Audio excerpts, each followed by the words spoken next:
안녕하세요, 최호섭입니다.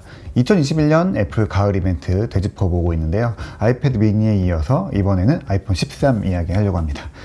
가을 이벤트의 꽃은 바로 이 아이폰이죠. 벌써 이름에 13이 붙었습니다. 이게 12가 나온 지가 벌써 1년이 됐네요. 그리고 이 전면 디스플레이 쓴 제품이 벌써 4가지나 나온 건가? 라고 저 잠깐 생각했는데 따져보니까 아이폰 XS가 있어가지고 10, XS, 11, 12 그리고 13, 13 이렇게 5번째 제품이 되는 거죠. 아이폰 X이 10년을 기념하는 전환점이었는데 벌써 또 시간이 이렇게 지나갑니다. 아이폰 13은 언뜻 보면은 큰 변화가 없는 것 같기도 해요. 누가 그러더라고요. 아이폰 13은 아이폰 12S 같다라고요. 뭐 이전이라면은 그런 이름이 붙었을 수도 있겠죠. 사실 이게 폼팩터를 자주 바꾸지 않는 애플의 전략이랑도 연결이 좀 될 겁니다. 언뜻 보면은 아이폰 13은 아이폰 12와 거의 똑같이 보이죠. 이 애플이 아이폰의 디자인을 자주자주 확 바꾸지 않는다는 거는 뭐 몇 가지 의미가 있는데, 일단은 금형의 변화가 적다라는 것과 연결됩니다.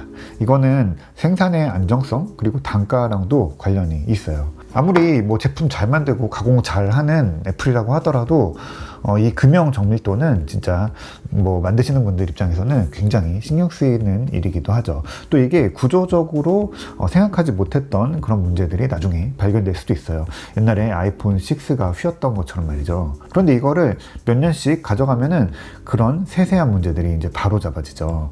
아이폰 6부터 지금 아이폰 SE까지 보면은 사실 비슷한 디자인 언어를 갖고 있지만 뭔가 조금씩 다른 느낌이 있죠. 바로 그런 부분들이 제품의 완성도를 더 높이는 그런 효과들이 있습니다. 그래서 예전에도 뭐 넘버링 제품보다도 S 붙은 제품들이 조금 더 만졌을 때 더 좋은 느낌이 있다라고 느끼시는 분들도 있었는데, 그런 게 바로 이런 데서 오는 겁니다. 그리고 또 이거를 같은 디자인으로 몇 년씩 찍겠다고 결정을 하면은 단가를 낮추기에도 유리하죠. 그리고 외관 디자인에 쏟을 노력을 다른 부분에 더 집중할 수 있게 되면서 완성도를 높일 수 있는, 그래서 예전에 S 시리즈가 인기를 얻었던 게 그런 부분이기도 하죠.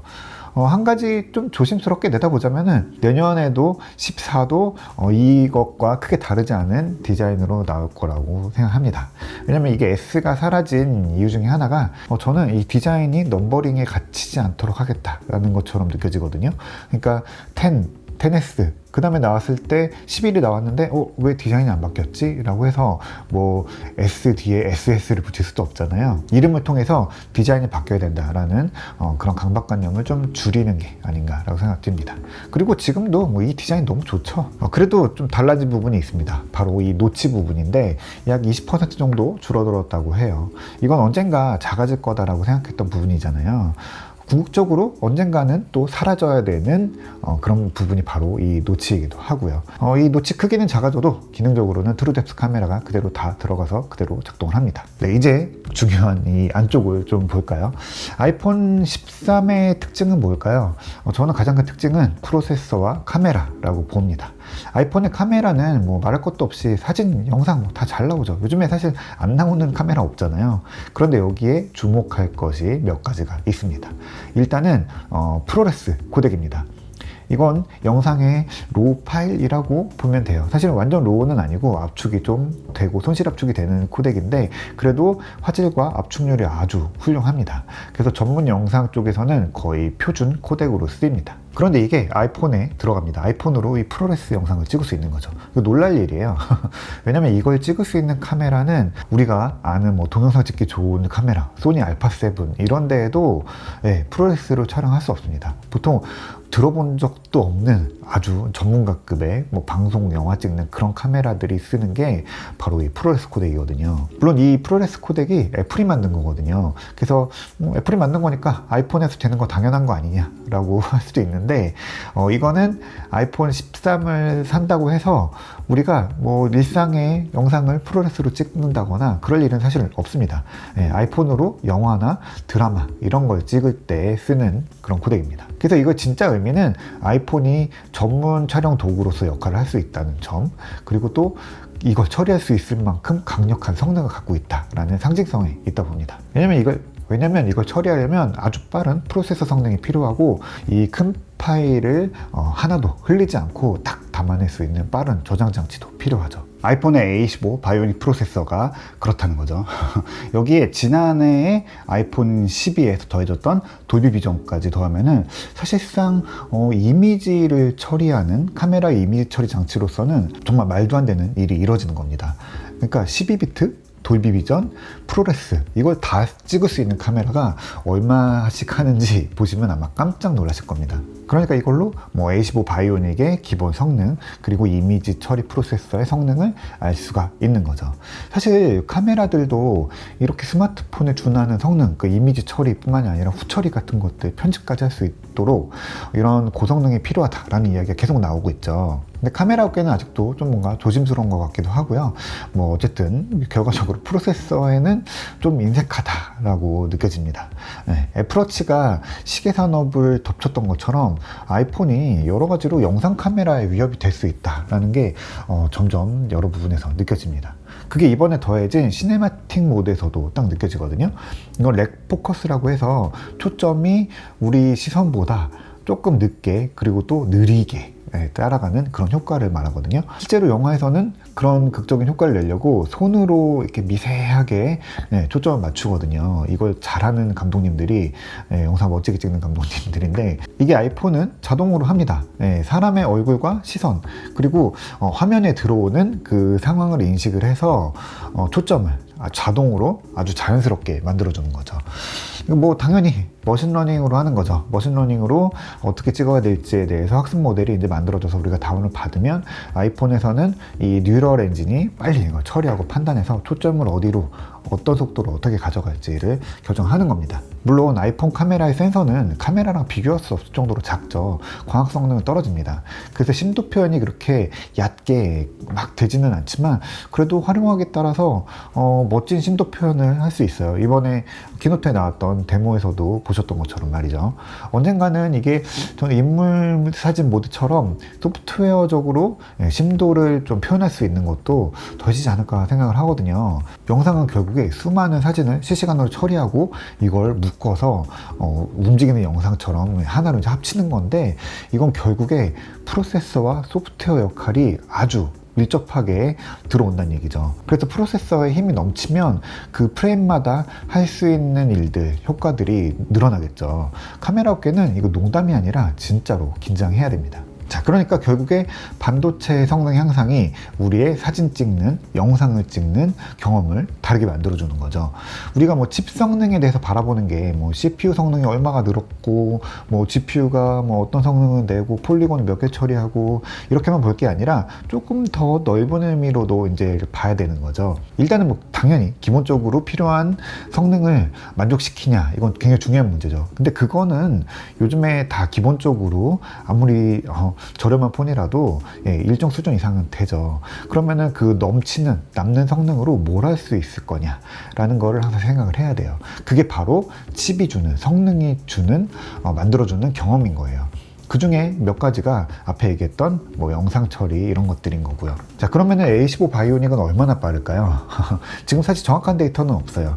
뭐 긱벤치 같은 데 테스트가 올라오고 있다고는 하는데 애플은 아직 뭐 직접적으로 성능에 대해서 얼마다 이렇게 이야기하진 않았어요. 좀 의외이긴 했어요. 이번에 주요 비교 대상은 경쟁 제품이었는데 뭐 CPU는 50% 정도, GPU는 30% 정도 빠르다라고 말했죠. 이건 아마 스냅드래곤 888을 놓고 이야기하는 것 같죠.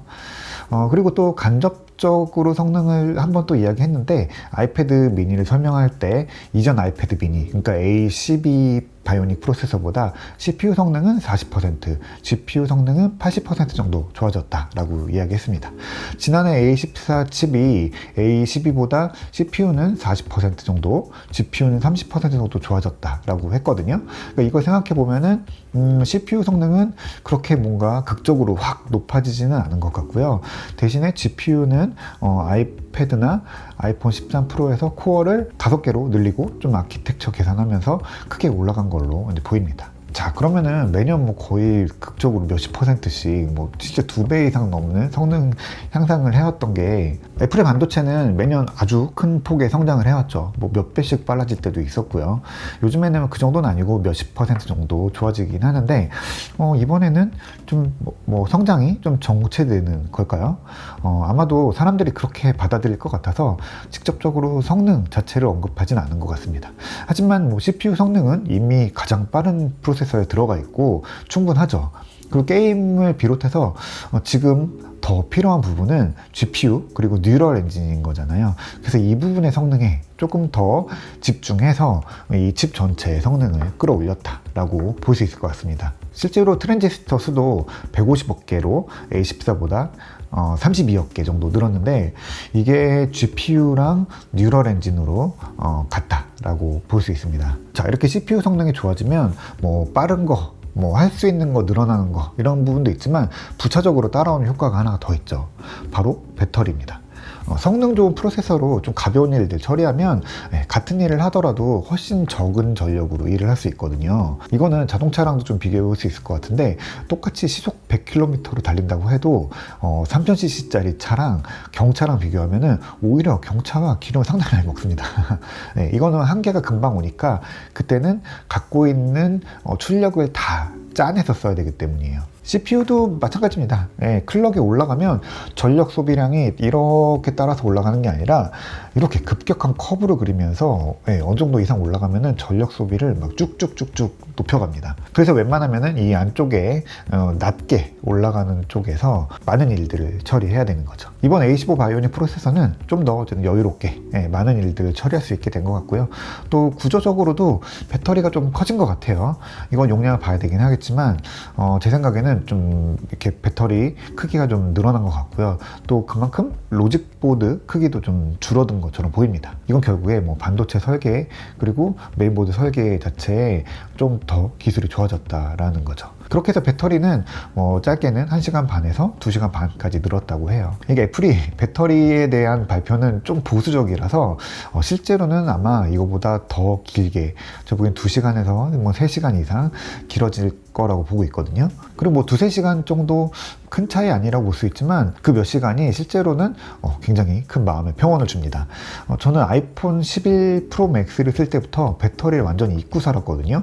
그게 사실은 한 2-3시간 정도 늘어나면서 그런 경험을 얻은 건데, 정말 다른 기기를 쓰는 것 같고 배터리 언제 충전해야 될지 이런 스트레스가 완전히 사라지니까 제품을 쓰는 경험이 정말 좋아졌어요. 이야기가 좀 길어졌는데 좀 더 자세한 이야기는 아이폰 출시된 다음에 다시 해보도록 하고요. 아마 출시가 굉장히 빨리 될 것 같죠. 그래서 조금만 기다려 주시면은 더 자세한 이야기 가져오도록 하겠습니다. 오늘 이야기는 여기까지 할게요.